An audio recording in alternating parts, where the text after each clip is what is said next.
HorrorDeconstruction.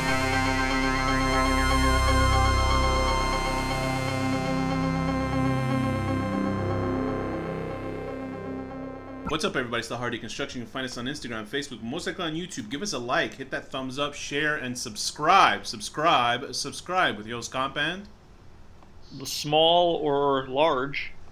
And today's film is The Medium. 2021. Did you like my build-up? I just got to that that joke. joke? I was going to make a small or large joke, but then I realized now I can't. The Medium, 2021. A horrifying story of a shaman's inheritance in the Isan region of Thailand. What could be possessing a family member might not be the goddess they make it out to be. Directed by Banjong Pinsanthakon. Written by Chantavit Dashnevi Sevi, Nahong Jin, who did the original story, and Bajong Pisanthankun. I'm sure I should have pronounced that better. You're doing a good job. I know I should have. The Pisan part, I don't know if I'm saying that right. Starring, now listen to these, Narlia Gulmangokopek and Sawani Utoma, Sirani Yankitikan. You know, everybody in this movie was only in like one other movie. And These are all like great actors. Yasaka Chaisorn. Yeah, there's something really good about this movie. So this movie, why did I pick The Medium? Because it was a new film on Shudder that just got released, and I saw a lot of good reviews for it. It was by the guys who actually behind the film. They worked on a movie that we reviewed called what the hell was that movie that we saw? I don't know. The movie that, How the would movie I know? that we It saw. could be anything. No, we saw that movie about the Japanese demon guy taking over The Wailing. Sheesh. People behind The Wailing. Oh, okay. Which we liked, and then also What did they do on that movie? I don't know. It just said that it's from the makers of that, so I don't know if it's producers. Like these guys these like, film company that just goes around, gives money. They're like, do you want to do an action movie? No, it has to be ghosts. Okay, now you can make it. You know, imagine that's like the only production crew. We only do possession movies. That would be cool. Yeah, I know, right? They Cool. It's a new version of Spectre Vision or something. And they also worked on this very famous cult classic film called Shudder, which I saw a long time ago. I don't know if it's on the Shudder. Do you think that's why Shudder chose them? You got to think it's spelled differently. Yeah, I know, but do you think that the similarity is why they chose them? Why not? But yeah, Shudder was a really good movie. It's about this photographer who's haunted by this girl. It's really good, and they remade it with Pacey from fucking Dawson's Creek, which I don't know if it was good or not, but I know the original one was pretty good. Who that is, but So anyway, this film is So it's a found footage movie. Why do they call it a mockumentary? What the hell is They that? do that with all. They do that with all these types of films, like all the. It's not. There's nothing. A mockumentary It's is comedy. like that. That's Spinal dog Tap or movie, something. which I can't think of the name of at the moment. Like Spinal Tap is a Best in Show. Right, like that's a mockumentary. like Spinal Tap too. That's like a mock because it's comedy. Yeah, but I this think is because they found footage. I don't know who wrote that, but they're stupid. But it's a found footage movie. But I think because they want to make a difference between like a documentary is a stated film with a premise. This is an interview documentary. I get it, but no, it's I get not it because mock you know. sounds comedic, but I guess that's how they differentiate. This is found footage, much like Noroi the Curse was found footage, but they call that mockumentary too. And I also share the same sort of confusion as to who the fuck's holding who decided to edit this all together at the end. Yeah, they need to think of a better. Oh, who edited it? Yeah, because like at least Noroi. Maybe Mink did. She said that the demon was like, "Let's do this movie" in her head, and it's just like she's like furiously fingering herself and killing a baby with one hand, and yes, editing with the other. So that's what I'm gonna say. Because at least in Noroi, the Curse, like that movie's about a documentary guy who disappeared, but most of the documentary was filmed before he gets killed. I'm just picturing Mink taking like a class for Final Cut Pro or something to learn the basics. Well, it's like it's in Thailand, so she can't really afford that much. So she's getting DaVinci Resolve, which is pretty good free program that you can use. DaVinci Resolve works. It is. It's great. Yeah. Do what you got to do. So I don't know. Are you familiar with? Have we seen many Thai horror movies? I don't know if we've seen many. I don't think I've seen any. Actually, I've seen plenty of Thai documentaries about young women, like Thais and Thai massage. Those are great documentaries you can watch. But anyway, this film itself, I guess it has Korean backing behind it, because I tried to watch. watch. Yeah, it said it was premiered in South Korea. Okay, so I think it's probably more like a Korean, because Shudder is a Korean. I believe. No, is Shudder also a Philippine Thai movie? I didn't know that actually. Well, The Wailing certainly is a Korean film, but yeah, because I was watching this somewhere else and it had Korean subtitles before I decided to watch it, and like, the movie was obviously. I realize I've never even seen Thai letters before because it's very unique looking, like. Yeah, yeah. It's very the symbols it's that very they pretty use for their looking. letters. It's very pretty looking wording. Yeah.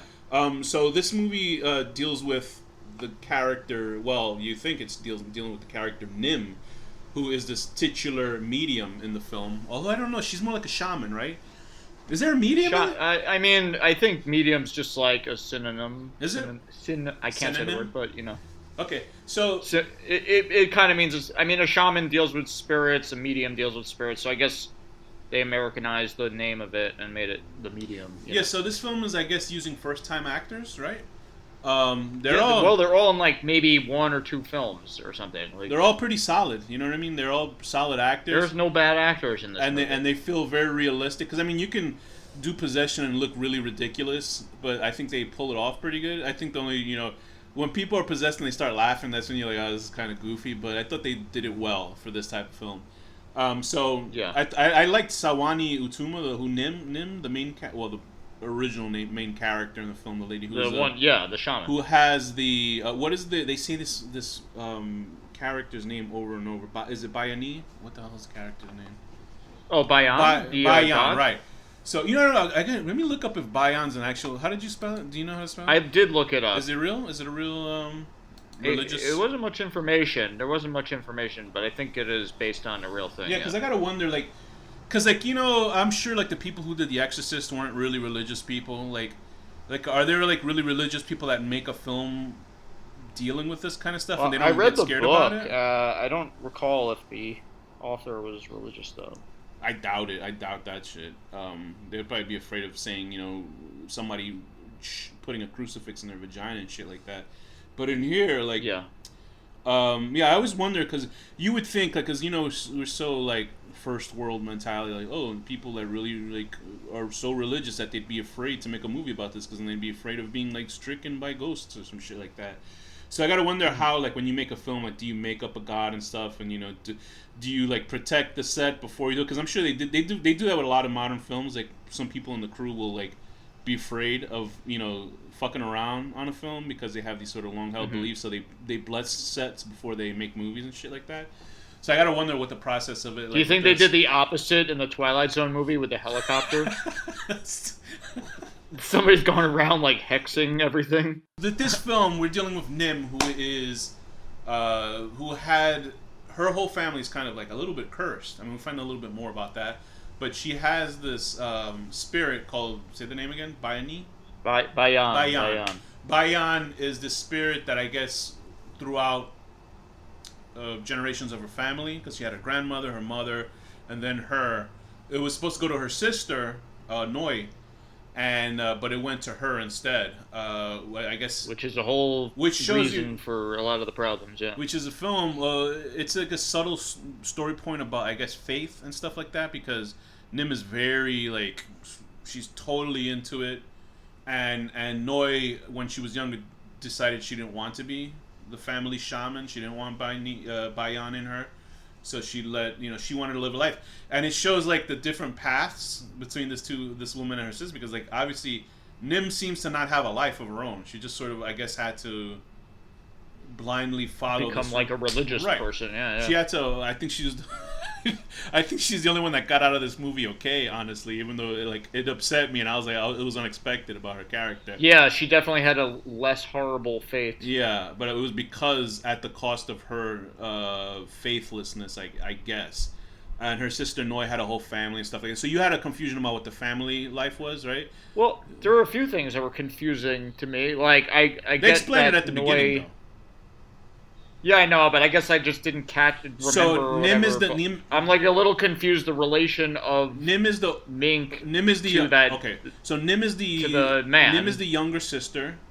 She looks the oldest, which is strange. But Nim who's the medium, is the youngest sister.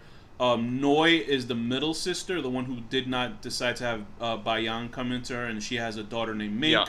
I guess they do not have. I think her husband died, right? They said that her husband died, and then. So this is a stepfather. No, Manit is her brother, because he has his own wife and child.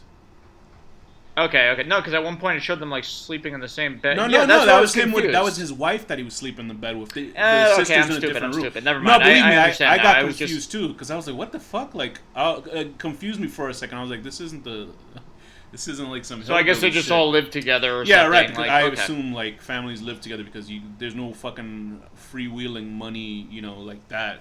I mean, for fuck's sake, I'm sure Danny got pissed off because they own the dog meat market. This movie. Yeah, that upset me. If you like children, if you the dog scene was bad if you hate dogs man. and children, this is the movie for you because a lot of that shit happens in this movie. And really well done. Yeah, I hope pretty upsetting because you wonder like oh, this isn't another country, so can they do this? But then like no, I'm sure they. I don't know if they have ASPCA. And they wouldn't, and Shudder would not. I doubt it. But there's some comedy stuff like it's unintentional funny like because. Well, throughout the film, we see Mink slowly, who's played by Nyrilla. She's really good, too. She plays a really good possessed person. And what I like about this movie, honestly, up until the last 15 minutes, like, the possession is played realistically. Like, she's not flying up. Her possession kept making me think of Susanna from Dark Tower. Okay. Like, the way I visualized it in my head, actually. Because she's, like, moving around like some kind of, like, frog or something. Like, it's cool. So, the greatest 6 books, and then there's 2 other books after it. But anyway. No, 7 books. Well, okay, 7.5 books. That's what I'm saying. The great 6 books, and then there's 2 other books after that are horrendous. Anyway, so, she's really good. She's played by Nyrilla. I can't say her last name, not really. The possession in this film is not, like... Her flying, there is like that sort of wackiness that does happen, like when she'll walk out of frame and then she'll automatically be in another part of the room, same area. You know what I mean? Like she can warp or something. There was a cool like ghost scene with her in the car, the cop car. That's what I'm talking about, right? When they have the footage of that, she's not flying up walls. She's not doing karate or kung fu or weird shit that you see in other possession films, which I like, but I like with this approach that it was a little bit more grounded in her stuff up until the the last 15 minutes, then it goes like berserk, which is fine. But one of the aspects that I thought was a little bit confusing is like there was sort of no point to have a documentary crew in the film.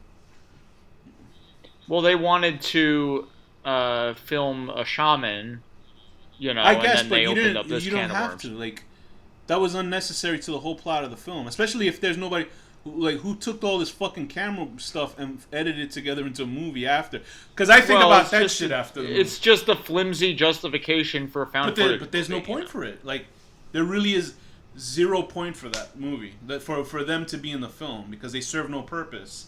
Other than, like... Yeah. Other than the bedroom, them showing, oh, this is footage of your daughter or your niece killing your dog and shit like that. That didn't bother me, but there are things in this movie that annoyed the fuck out of me. We'll get to that. But the only big fuck up they did with this film is if it was an American film, one of the camera guys would have, like, after they killed the dog, she would have been, well, I guess he wasn't so lucky after all, and then like the audience would laugh because the dog's name was Lucky. Anyway, so what were your issues with this? Like stupid decisions from these people and things they could do to make it better. Mostly from Noi not wanting her daughter to be. Well, Nim could have been a little more forceful. Yes. And then at one point, when that stupid lady opens up the door and ruins the whole ceremony. Well, that I understand because she was tricked into thinking that the baby was in the room. Yeah, but the guy should have punched her in the face or something. Like, get her. The biggest fuck-ups was obviously the sister Noi clearly seeing something's wrong with the fucking daughter, trusting in Nim and being like, okay, maybe there's something real because she shouldn't have been, I guess, Catholic or Christian. I guess it was Christian religion, right? There was also funny. Catholic is Christian. No, it's a separate thing. Yeah. Believe it or not, you all believe in Jesus. Yeah, but it's different ways. Like Catholic, which I was raised in, is more like gaudy and like having. I'm not peeing right now. I'm pouring tea. It's more gaudy, like a lot bit more celebration and having statues. And I don't think Christians do that. Like Christians don't have idols, Who are the ones with the fucking mega churches? Those would be... I guess those are Christians. Televangelists. You know what? There's a difference between Christian and Catholic. I just don't know what it is. So it's like Christian and Protestant, but the Pope it's not Catholic, too much. right? It's not too different, but it's certainly Christians. I think adhere more to like the real serious fire and brimstone. I'm not gonna get into who cares about that stuff. So, but the thing I was explaining is that they had like a Christian priest there, and while everybody else was kneeling and praying, like he had to have a chair because he didn't believe in this quote unquote heathen, style of belief. Yeah. But I thought that was a nice thing. But that guy never comes back. I thought like they would have killed that character or something, but they didn't. But Noi is not seeing her daughter go through this, and she talks about Bayan like it's a real thing, right? So why is she? Yeah, she believes in Bayan. But she's a Christian. Not this is not Nim, the main character. Let's come on, Noi. Yeah, no, she did this because she became a Christian to try to protect herself from being possessed. But the also thing is that Nim should have just fucking said from the beginning, hey, because she was really like quiet about it. Like Nim said, listen, I got to do this stuff to protect your daughter. She didn't say anything. She sort of just leaves it quiet. Yeah. Which I think is interesting and. Yeah, I would have just like fucking grabbed her and been like, "Listen, you idiot." Like, but I think there was a reason for that towards the end. Because there's a nice fake out, the twist where they do a exorcism on Noi as well. Because I thought it was the daughter. You think there's a part where they wrap this person up in a mask and everything like that? Oh yeah, yeah. Noi was one of the people that were actually possessed. Also, well, Noi put herself out there as the representative of her daughter, basically. Yeah, but as viewers, we weren't told that. I think she was like partially possessed or something was happening. But I thought it was really well done. Well, afterwards she gets possessed, but I was a little confused about that because it seemed as if she was possessed by something bad, not by Bayan. Yeah, no, it was. She wasn't possessed by. But then she's back to normal again. She wasn't possessed by Bayan. She was possessed by different demons. Because yeah, right. But then she becomes good again after and is asking the demon not to kill her. The whole problem and to let her. The whole problem was that I believe it was Manit's son had a relationship with his cousin Mink. Mac. Yeah. It was Mac from It's Always Sunny in Philadelphia. This was before he decided to become gay. He was having a relationship with this young Thai lady. You don't decide. That's right. So he. Although in that show they do, I guess. But in this, so I guess the guy killed himself for some reason because he didn't want to. But the males always go through something bad anyway. They seem to be cursed. The males in that family. But I was confused though because Noi is possessed and she puts the incense in upside down and like everybody, blah blah blah. She's obviously bad. But then, like 10 minutes later, she's asking the demon to let go of her daughter. So she's clear-headed again. So I don't understand. Like, did it let her go for a second or what? I have no clue. I guess because that part was confusing. Maybe I misunderstood. No. It was you and I saw the same movie because I was like, I don't get what that was about. But I guess maybe she thought if she did this, it would free her daughter or something. Or I don't know you don't know what the end game of these ghosts are. I guess they are to possess people because throughout the whole film we see Mink sort of deteriorate. It was so funny because I was watching this movie. And like, there's a part towards when Mink disappears, right? And then when Nim is walking through this forest, and she finds like this house, like in the middle of like this like dilapidated apartment, where they end up doing the whole exorcism at the end. She finds it, and she was hoarding all that. And I'm watching it because I had seen the first hour the night previously. So then I'm watching this part, and I was like, wow, like it felt like the Blair Witch Project, when they find that house at the end. I was like, oh shit, dope. Okay. So then I was like, let me see how much is left to the film. And then I press up and I was like, well, there's an hour left. I was like, what the fuck? Like, it felt like there's so much that happens in this movie. And for me, it didn't feel long, but then I saw it in 2 parts. So I don't know if it... I had watched it pretty much, like, all in one go. Yeah. At one point, I was cooking dinner and kind of running back and forth. Did it feel like a long film for you? No, but at one point... I looked like, oh, it's almost over, and there was still like 40 minutes, and then all that stuff with like, the real crazy shit started happening. Yeah, because I didn't know how explicit this movie was gonna get, and it does get explicit. It's so funny because I had to like look up the actress Norilia after, because she's a very pretty girl. And I was like, well, I don't know how old these people are, and I assume she's probably in her 20s. She has her own like YouTube channel called Yada Diaries, and she's like the most cutest like girl. And she does watercolors and shit. And I was like, good for her. Like, I was happy. You watch this movie with this girl's mutating into some fucking creature. And in this one, like, the funny... If I wouldn't be able to date somebody if I knew they did something. It was so like funny that. because she does like a Halloween post on YouTube and she plays her character. It's pretty cute. But cool. she goes through the gamut and she's very brave because a lot of stuff in this movie, like there's a part where her boss fires her because she keeps coming to work and what they say one of the things is when the original sister Noi was supposed to be in line to be possessed by Bayan.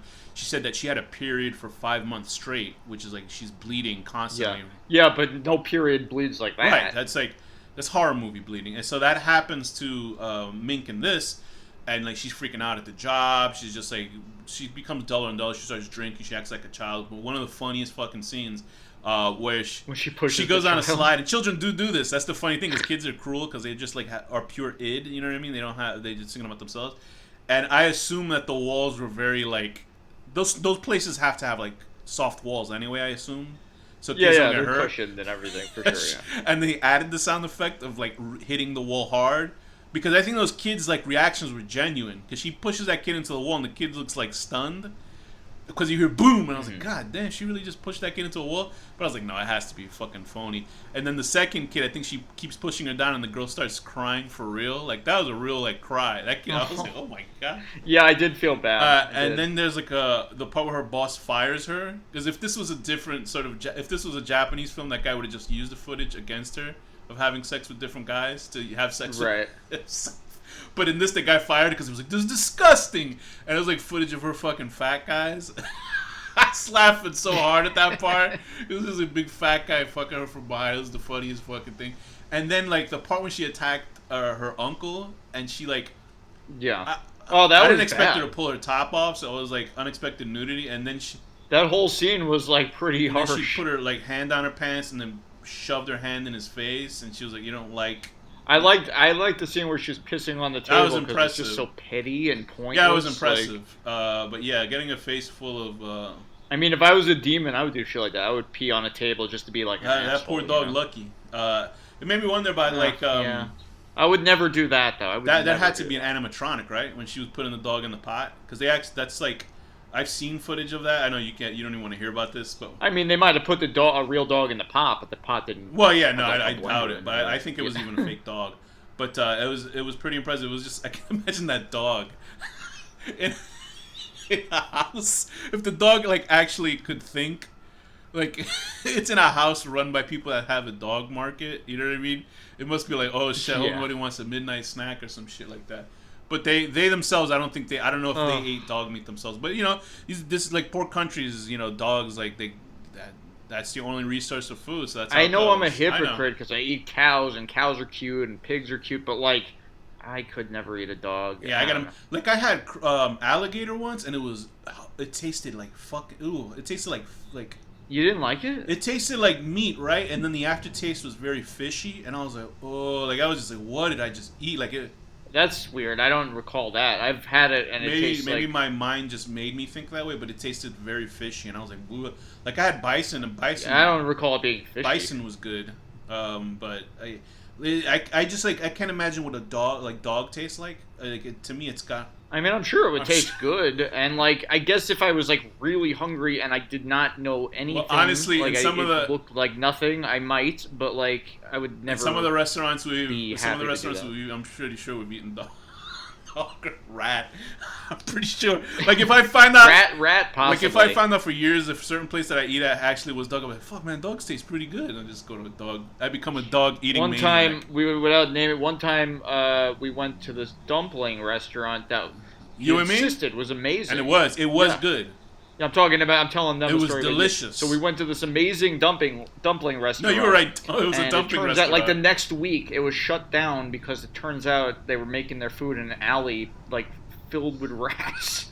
I remember that because I followed, I think it was a Time Out New York or a New York website. I was so fucking I know, mad. It was like a New York website that, like, the top Chinese restaurants or the top dumplings, you know, in New York. And I like dumplings, you know, they're delicious. And yeah, I love dumplings. I got it, and I swear to you, a week after that happened, I took my other friend to it. Like a week later. It was like a week right after it. It said, oh, look at this footage, because then you see the guys in the alleyway behind the... With rats just crawling around. The rats were on the floor. I think they weren't making the fucking thing on the floor, but still it was rats running around. And they were making these dumplings, and I was like, oh no. I was like, my friends must hate Mike, because that's the same thing he said to my other friend. And you're like a big germaphobe. I know. And shit. So like... But you know what? I was more upset about it than you. I'm not a germaphobe if like... I'm okay a week after eating something. Do you know what I mean? I'm a germaphobe at the moment and 10 minutes after. If it's something that happened like a week before and you can't control it, then there's nothing you can do about it. Like if I found out I ate human feet and shit, I'd be like, oh boy, this is the problem. You know, like 5 minutes before. If it was like a month after, I was like, you know, human feet are... Human feet would probably taste pretty... Yeah, that's got to be gross. But I know just to go off for a second, I know Danny saw something even more horrifying than this movie, which was the Hobbit, right? You saw the... Oh God, yeah. Do you want to sum up your thoughts on that? I had seen the first one years ago. I watched all three of them. Also, there was a time between you saw Hobbit 1 and the 2 and 3. I couldn't. I tried to watch the second one a couple years back, and I could not. Well, it starts out super fucking like exciting, doesn't it? With Smaug. Oh no, Smaug is in the second one, right, or the third one? No, Smaug's in the second one. Oh no, yeah, Smaug starts out the third one, or the second one. Smaug starts at the third, but no, the movie is terrible. Once it started showing Legolas, I was like, "What's happening here?" Like, wait. So do they? And then there's this terrible river run thing. It's like the worst. Wait. When Smaug attacks the city, that's the beginning of the third movie, right? That's the okay. So movie. that's yeah. Okay. That was pretty exciting, right? But like the whole thing, like these movies are literally like 4 hours too long. Yeah, there's no point combined, for it, and like. And there's so much stuff that's not in the book, which is fine if it's good stuff that they add, but it's not good stuff that they add. You telling me they didn't have Frodo come and talk? The CGI is like terrible, like everything is. But then I found out, and I feel less like mean about it now because it turns out that they completely screwed Peter Jackson with these movies. And what they way? like it was supposed to be Galadriel. I can't say his name. Guillermo del Toro was supposed to direct the second one. Guillermo del Toro, yeah, sorry. He was supposed to do it. And, it was supposed to be 2 parts, I think. That was it. They were going to make it into 2 movies. Yeah, he was supposed to do it, and then, like, for whatever reason, he didn't, and they put Jackson on last minute, and Warner Brothers was like, oh, we need it to be 3 movies, and, like, just gave him no time, no budget, and like made him do this stupid thing, and that was it. Like so, Viggo Mortensen obviously did not come back because he didn't want to. He probably was like, "Fuck this," and then I think Ian McKellen that movie broke him with doing any 3D CG anymore because he felt like he wasn't acting anymore because he was just acting against like green walls and shit. I mean, his scenes are all great. Anyway, it turns out there's all these great fan edits, so I was researching them to see which is the best ones, like.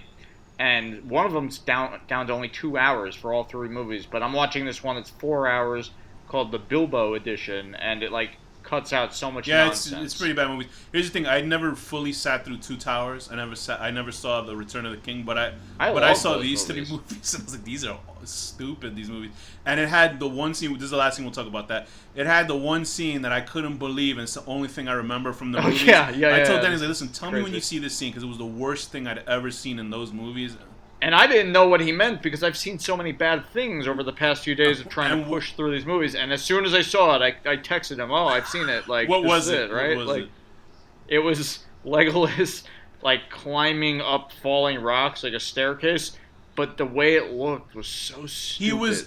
He was fighting, I think, a orc or something, right? And he was running up a collapsing building that had staircases on it. But he was able, with the momentum from I don't know where, to jump up each staircase. This is like, imagine running up an escalator that's going down. The physics of it were so bizarre. I tried going up a going down escalator and I was just running in place. So I don't know how he was able to do it, but I mean, I've seen him slide down a giant olifant's nose and all these things. But that's like those were, that follows. Those were grounded in reality compared to anyway, so that was terrible. But anyway, back to this movie, a more believable movie. This film, what were like hard things that you couldn't like, you thought didn't work for this film? They just stupid decisions from the characters. Like they needed to be more forceful, and also when that woman was trying to open the door, they should have overpowered her. They shouldn't even left her in the fucking. Made sure she didn't do it, and the camera guy's just holding the camera, watching. Like he should be putting the camera down, like throwing her into because a you well never or know something. you never know how many people are in the crew in this movie, because you only see like sort of one cameraman, and this is like nerdy, like there's like 3 this of is also them, nerdy right? technical shit. Like there's a part where Mink is walking by herself and the camera guy is like filming her from a pretty good far away space, and he's able he's able to hear her, and I'm like, you can't just hear a person, like there's no microphone. Well, maybe she's wearing a lavalier. She's not. She's clearly not. But it's just like, it doesn't make any sense. But then there's also like, there was a sound guy all along, you know, and then at the end the crew grows by like 5 guys, and maybe they went back and got more crew or something. I mean, you are right though. They could have done away with the found footage aspect. There was nothing to it, because movie. the movie looks like a film. It's gorgeously shot. Like even the opening stuff when it's like just showing the area of Thailand and stuff like that. Beautiful looking film. Very gorgeous looking movie. They could have had shaky cameras and all that shit without explaining it. I mean, it would Arrested Development. The only time they use the camera for anything is when they bash it over somebody's head, you know? Other than that, the movie looks like a movie. It doesn't look like a found footage movie. It looks like an actual film. So for me, the whole time I was like, there's no point for this crew. I guess there was a reason why they did it, you know, I don't know. Also, they could have fucking tied up this girl. By handcuffs, around the house. Handcuff her, fucking gag her, tie her to a bed. I'm sure you could. Listen, if they like, could build these gigantic fucking buildings, I'm sure they could get a piece of rope to tie this girl to a fucking. Even though I'm sure she could fly out of it at any time, but the actual. Well, but then that would be not on them. That would be something out of and their I was pants. pissed off. I was pissed off that fine. Nim died at the end of the film, and the whole point was like her. I guess there was some sort of messaging of like, don't not believe or something. Don't be a disbeliever, because I guess Bayan left her, and that's why. Yeah, I'm a disbeliever. Didn't the guy from Smash Mouth have some weird sex scandal recently or something? No, he was on stage. You're talking about you saying Smash? Which band? Smash Mouth? Yeah, I'm a believer. Yeah, no, he got on. I guess he's mentally ill or something, because he got on stage. He started talking about Nazis and crazy shit, and so he quit the band, and now he's like a promotional speaker or something like that. Oh. You feel bad for a guy who's talking about Nazis being good or something? I don't know if he said Nazis were good. No, I feel bad that he's mentally ill. Oh, that's true. But, you know. So yeah, so I was Jew, genuinely upset that Nim died, because I was waiting for her to come out as a ghost at the end, you know, and save the day, but it didn't happen. Yeah. So this is like one of those bad ending type of movies where everything horrible that can happen happens. Like they kill the baby. Yeah, it really is. I had just seen. Negative. I was gonna pick a film called Christmas Cruelty because it was December. It was like I think it's German or some sort of. It's a European horror film about a guy who's just like attacking people. But it's like one of those movies where it's like, I don't believe I've become a pussy watching these type of films. But it was just sort of like relentless and pointless, like massacring of people and shit. Like, because the movie starts out with him like assaulting this woman again in front of her family, and then he uses a hacksaw to like or some sort of grinder to kill a baby inside of a crib. And I was like, okay, but is there anything else? Like I enjoyed a Serbian film, right? Because there was a whole movie into this. This was just like a guy doing it. It was sort of like that movie that we saw. Well, it's just torture porn. With the two. Yeah, like the white trash people, sort of and killing people. That piece of shit that we saw that had good special effects. What are you talking So, about? we saw a movie a long time ago where it was like obviously bad actors. It was found footage of these serial killers. It was terrible acting, right? The movie we're saying is August Underground. Yeah, I can't think of the fucking name. It's at one point they're at a dinner table and it's like the worst acting ever. Yeah, people and the guy's having sex with like a fucking corpse of a.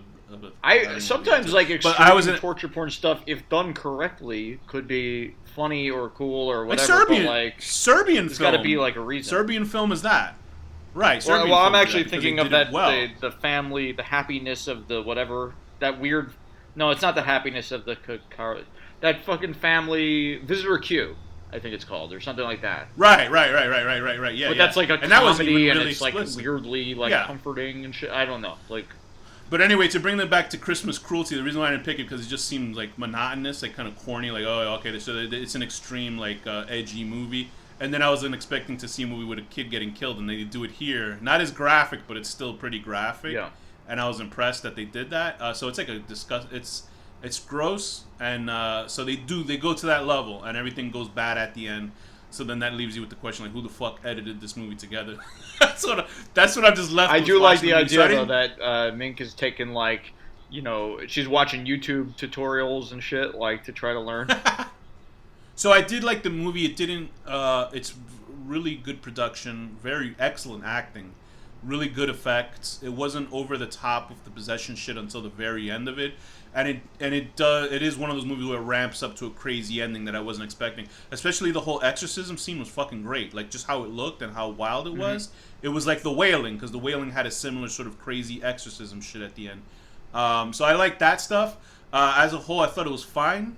I wouldn't not recommend it. I would tell people to watch it just because it's something interesting. Good. But I felt like, I thought it was good, but I felt like there was something missing towards the end. Like I think once you have a character called the medium, you're expecting them to be fully throughout the film, and then when they pass away, as unexpected. I guess it's the same thing as Father. I forget the priest's name in The Exorcist when he dies halfway, and you're like, oh Father, shit. You've been following the younger Father Callahan. No, Father Callahan's Dark Tower. But you're following that young priest anyway, so you can kind of follow him with it. And really in this one, we're not really following. In this one, we're not really following anybody else as a lead, and like Mink by de facto becomes a lead once Nim is gone, and you're like, oh fuck, where does the story go from here? And it's just Father like Karras and who's the right, other one? Father Karras and whatever. But this one, once Nim is dead, you're like, oh well, what's gonna happen now? And you think like that other shaman is going to come in and save the day, and that's not the case because other people's stupidity. But I thought it was all right. If you want like a doomer type of horror film, then this is for you, which is fine. I'm into those type of movies too. But this is like Father Merrin. It seemed to be like okay, continue. Yeah, it kind of seems like there was nowhere to go towards the last 20 minutes of the film. So everybody's doomed. I do like everybody dying though. It's nice. That's fine. Yeah. So I would give this movie a 7.5 out of 10. 7.5 out of 10. Just trying to take care of your niece, and she gives you a face full of mung. Danny, what rating would you give The Medium 2021? I give it an 8.5 out of 10. Nice. Impressing your boss by making love to the fat, the disabled, the tattooed. Who was the disabled guy? Probably that fat guy. He looked too goofy. And with that, what's the final word? Abadiah.